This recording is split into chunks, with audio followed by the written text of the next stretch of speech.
June 24 திங்கட்கிழமை.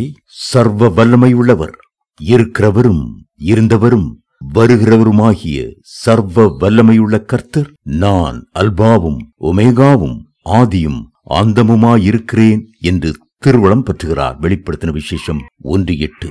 நாம் விசுவாசிக்கிற தேவன் யார்? நம் அருமை ஆண்டவர் எப்படிப்பட்டவர்? இங்கே இது குறித்து 4 முக்கியமான வெளிப்பாடுகள் கொடுக்கப்பட்டிருக்கின்றன.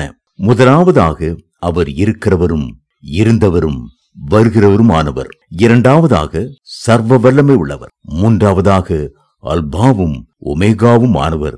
நான்காவதாக, ஆதியும் அந்தமுமானவர். ஒரு வைரத்திற்கு பல முகப்புகள் உண்டு. அந்த வைரத்தை பிரகாசமான ஒளியினிடத்திற்கு கொண்டு வரும்போது ஒவ்வொரு முகப்பும் ஒவ்வொரு விதமான ஒளியை வீசச் செய்யக்கூடியது. அதுபோல கர்த்தருக்கு பல பெயர்கள் உண்டு. ஒவ்வொரு பெயரும் அவருடைய சுபாவத்தையும் குணாதிசயத்தையும் வெளிப்படுத்துகின்றன. கர்த்தருக்கு ஏறக்குறைய 272 பெயர்கள் உண்டு. அதில் ஒரு முக்கியமான பெயர் சர்வ வல்லமை உள்ளவர் என்பதாகும். கர்த்தருக்கு சர்வத்தின் மேலும் ஆளுகையும் அதிகாரமும் உண்டு. வல்லமையில் அவர் மகத்துவமானவர், மகா சிறந்தவர். சர்வ வல்லமை உள்ளவர் என்பது எபிரேய மொழியிலே எல் ஷடாய் என்று குறிப்பிடப்பட்டிருக்கிறது. கர்த்தர் ஆபிரகாமுக்கு தரிசனமான போது, நான் சர்வ வல்லமை உள்ள தேவன், நீ எனக்கு முன்பாக நடந்து கொண்டு உத்தமனாயிரு, ஆதியாகமம் 17:1 என்றார். யெகோவா சபயோத் என்பதும் அதே அர்த்தமுடையதாகும். வானத்திலும் பூமியிலும் உள்ள சர்வ சேனைகளையும் வழி நடத்துகிறவர் என்பது அதன் அர்த்தம்.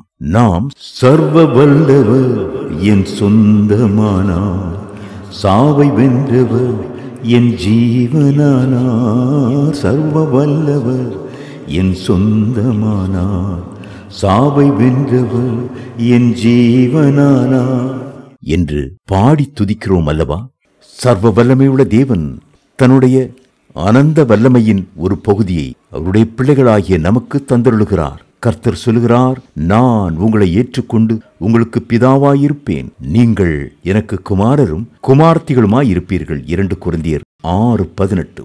சர்வ வல்லவர் உங்களுக்கு கொடுத்திருக்கிற அதிகாரத்தை பயன்படுத்திக் கொள்ளுங்கள். இயேசு சொன்னார், சர்ப்பங்களையும் தேள்களையும் மிதிக்கவும் சத்துருவனுடைய சகல வல்லமையையும் மேற்கொள்ளவும் உங்களுக்கு அதிகாரம் கொடுக்கிறேன், ஒன்றும் உங்களை சேதப்படுத்த மாட்டாது. லூக்கா 10:19. ஆகவே எந்த அதிகார வல்லமைக்கும் பிசாசுக்கும் நீங்கள் பயப்பட வேண்டியதில்லை. அன்று ரோமாபுரியின் ராஜாக்கள் தங்களை மிகவும் வல்லமை உள்ளவர்களாய் காண்பித்தார்கள். அவர்கள் உலகத்தின் பெரும்பகுதியை ஜெயித்தார்கள். தங்களை தெய்வங்களைப் போல காட்டிக்கொண்டார்கள். ஆனால் அந்த ராஜாக்களின் முடிவை பார்த்தால் அவர்களில் பெரும்பாலானோர் புத்தி சுயாதீனம் இல்லாதவர்களாயும் பைத்தியக்காரர்களாயும் இருந்ததை பார்க்கிறோம். அவர்களுக்கு வல்லமை இருந்தது, ஆனால் சர்வ வல்லமை இல்லை.